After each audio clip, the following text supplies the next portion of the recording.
Shaakuntalam review.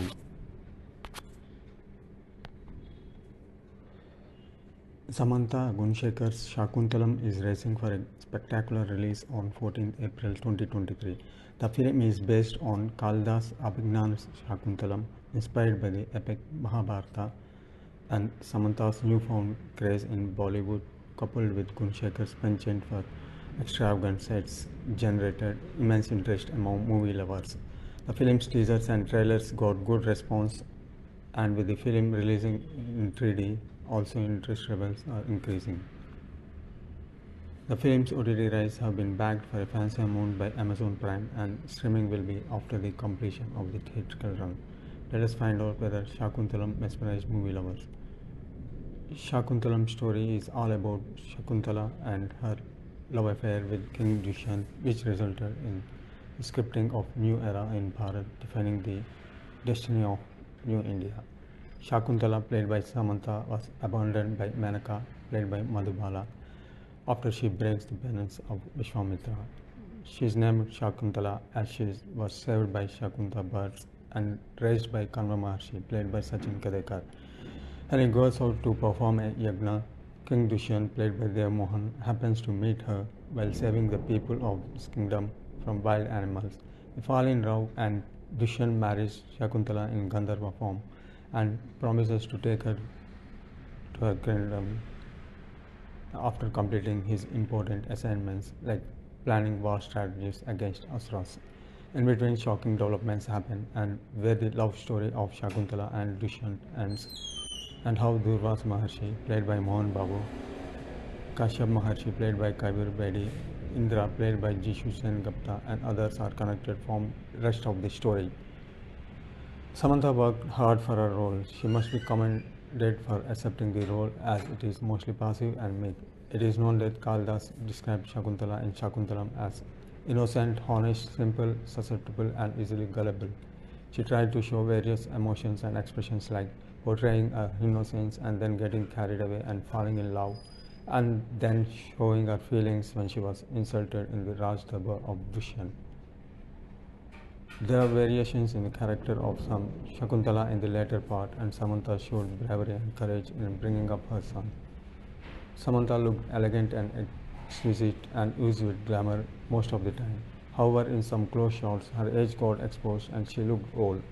Dev Mohan, a Malayalam actor who played the role of Dushyant, in few scenes looked impressive with his dialogue delivery. He performed well during his interactions when he first meets Shakuntala and then in the climax when he meets his son Bharata. However, his personality did not inspire confidence in anyone. Despite his best efforts, he did not look royal as the emperor of Puruvansa and Asnapur kingdom. His eyes showed innocence most of the time, and that is the plus point, but otherwise he turned out with a major drawback in the film.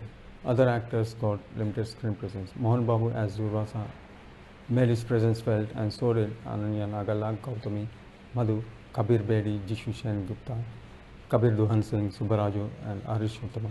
Allu Arjun's daughter Allu Harha made her debut in the role of Prince Bharata. She looked cute and turned out to be a surprise package, delivering lengthy dialogues with ease. Allu Arjun's fans will be happy with Allu Harha. Shaakuntalam's story, read by Gunashekar, is inspired by Adi Parva in Mahabharata and based on Kalidas Abhignan Shaakuntalam. Gunashekar stayed true to the epic and starts the narration by showing the birth of Shaakuntala in graphic form. Showed Shaakuntala raised by various animals, but there he could have shown Shaakuntala predominantly raised by Shakunta birds. Though he showed birds flying, he failed to show them bringing up Shakuntala. Dushyant is introduced in a chivalrous manner, but with Dev Mohan turning out to be missed with all the action scenes failed. Kalidas described Shakuntala as an epitome of womanhood and on the lines of Savitri and Sita. Her beauty was described by Kalidas as natural, and even though dust falls on her, her beauty is not affected. However, here Shakuntala is seen wearing grand attire, and not even a semblance of dust is shown on her, despite leading a simple life in an ashram. Gunashekar could have paid attention to such simple things. Shakuntala is surrounded by various animals, and when Kalidas described the entry of King Dushyant into the ashram, he goes there to hunt wild animals. This means Dushyant is the hunter and the prey here is Shakuntala. Shakuntala, for all her innocence, fell to Dushyant. This could have been shown in a subtle manner.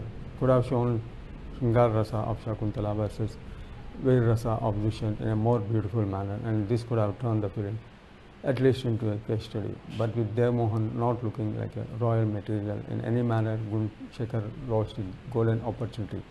The first half ends after a few romantic scenes between Shakuntala and Dushyant, and the war scenes between Dushyant and Asuras. The entire narration turned out to be flat with no real twists and turns. The screenplay turned predictable and the story offered nothing new. Dialogues also turned out to be ordinary. The second half trod the same line and it ended up giving a tedious experience to the viewers. The war scenes, which are expected to thrill the viewers, fell flat. The visuals looked below average and the action blocks looked silly. Aluharha's introduction excites his fans. Since she did full justice to her role on debut and came up with a club-worthy performance with her dialogue delivery. However, one gets a feeling that Gunshekar included more dialogues in the end for Aluharha to make Allu Arjun and his fans happy. Gunshekar should have taken a few cinematic liberties and added more drama to spice up Shaakuntalam. Man Sharma's songs are situational except for a few. The song Malika Malika well shot and the lyrics are appealing. The dance choreography is good. Even Rushivanam Blona is picturized beautifully.